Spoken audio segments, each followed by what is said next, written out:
नमस्कार सगळ्यांना. आज जेव्हा गच्चीवरती गेले तेव्हा हातात मोबाईल होता आणि झाडाला एवढी छान छान फुलं आलेली ना, म्हटलं जरा झाडांचे जराशी फोटो काढूया, शूटिंग करूया. म्हणून म्हटलं गुलाबाच्या झाडाला तर खूप छान फुलं आलेली. बेलाचं झाड होतं, नंतर हे लसूण लावलेलं आम्ही. तुम्हाला मी अगोदर दाखवलेलं व्हिडिओमध्ये लसूण लावताना ते आता लसूण नंतर मोठा उगवून आलेला. हे ऑरेंज कलरचं गुलाब आहे. बऱ्याच कुंड्यातनी मध्ये मध्ये असं लसणाचं लावलेलं, मिरचीचं पण होतं. घोळका आपोआपच उगवून आलेली. मटारच्या वेलाला पण मटारच्या शेंगा आलेल्या.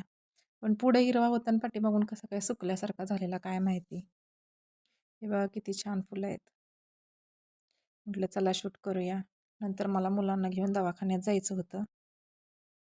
सर म्हणत होते मला आपण मी शाळेतून आलो की जाऊ आपण.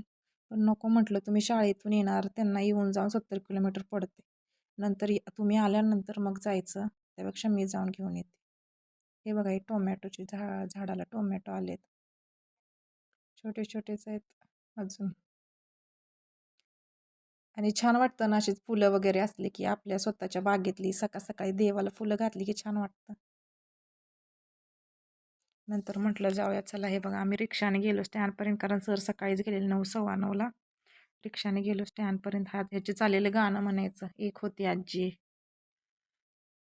नंतर स्टँडवरून मग एस टीला थांबलेलो, पण एस टी नव्हती, त्यामुळे मग आम्ही वडापने गेलो. आणि वडापला पण एवढी गर्दी होती, कारण आमच्या गावची मसवडची इकडची यात्रा होती ना, रिंगावन म्हणतात त्याला, सिद्धनाथाची यात्रा असत्या. त्यामुळे एवढ्या गाड्या चाललेल्या, एसट्या वगैरे सगळ्या, त्यामुळे फुल होत्या एसट्या सगळ्या. कारण कसं असतं ना, तुमच्या घरी 2 व्हीलर असो, 4 व्हीलर असो, पण मुलांना कधीतरी असाही प्रवास करायला पाहिजे. कारण लोकांचा स्ट्रगल, ते कसे प्रवास करतात हे त्यांना माहिती असायला पाहिजे. कारण ज्यावेळेस त्यांच्यावर वेळ प्रसंग येईल तेव्हा ते तयार राहतील. नंतर आम्ही पोचलो दवाखान्यात.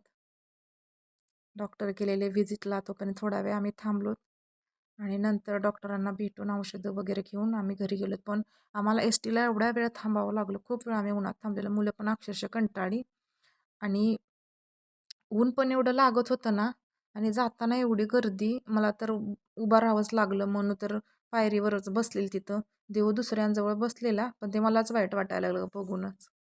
झोप आलेली ना त्याला. नंतर घरी आलो, मनूला वही घ्यायची, वही घेतली, घरी आलो. माझा सध्या डाएट चालू आहे, तरी पण चहा प्यावाच वाटतो थंडीमुळं. मुलं म्हटली मला मॅगी करून दे, मग त्यांना मॅगी करून दिली. आणि संध्याकाळी माझ्यासाठी मग ही उसळ केलेली मी. हे दही टाकून मग उसळ खाते मी. असा होता आजचा आमचा दिवस.